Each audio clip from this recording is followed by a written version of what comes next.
What is up, everyone? My name is Ryan Brailey, and I am the pastor here at Central, and welcome to our midweek podcast called Reflections. By the way, I'm in here in studio with Mike Lauer. What's up, Mike?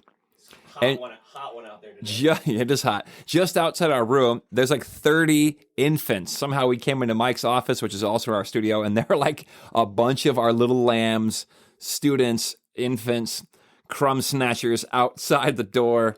So you might hear them. I think it adds to the ambiance. We love it. And you might hear them yelling or playing. But anyway, welcome to our Reflections podcast. Today, I wanted to share with you a few, just 5, of my own rules for life. Many years ago, I read a book by a now sort of quasi-famous psychologist named Jordan Peterson. It's called 12 Rules for Life. His book, it was a national bestseller. And I read it and I loved it. I thought it was just great, this idea of like, hey, making some rules for your own life, having some intentionality to your life. What are the things that you value? What are some principles you picked up along the way?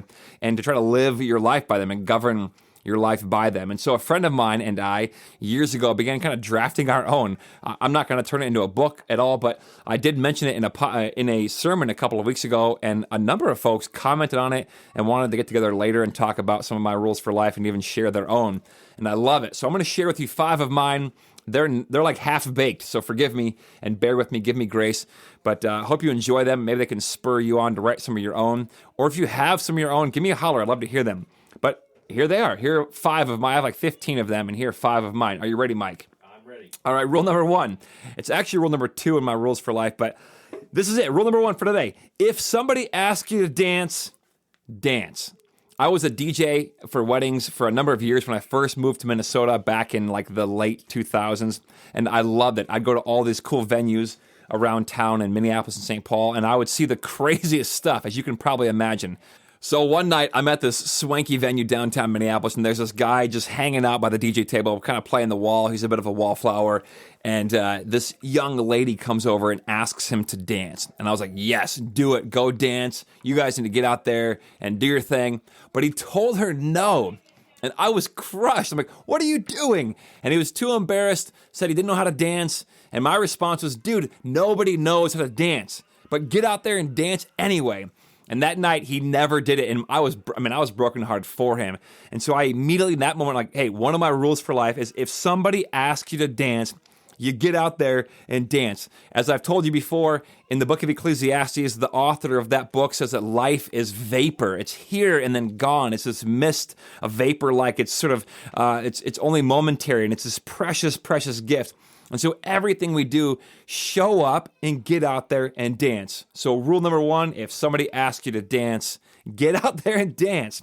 Number 2, go out into the woods and howl at the moon. Stay wild. Live within the system, but don't forget the origins, the untamed nature of it all. So rule number 2 is go out into the woods as often as you can and howl at the moon.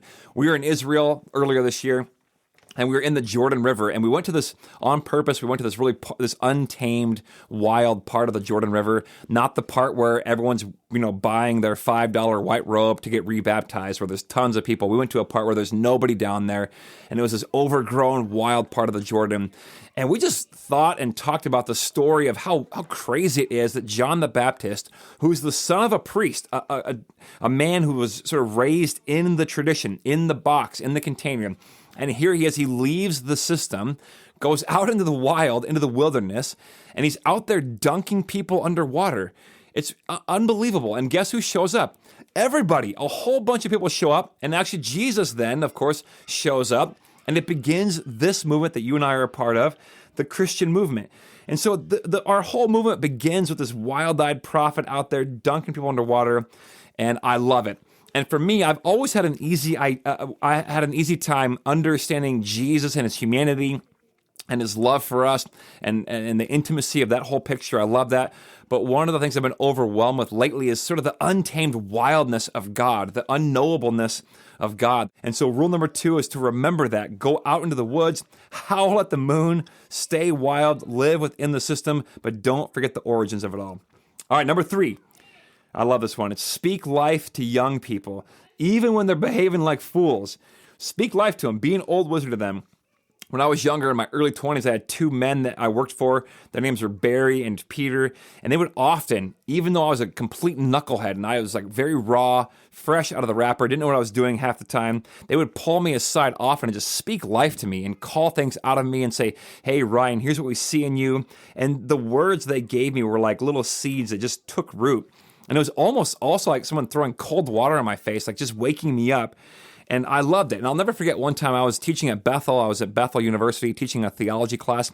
And to wrap up the class, I got all the students in a circle, and I went around with a cup of water, and I anointed them with water, and I told them, I'm going to speak over you what I believe is the deepest truth of the whole universe.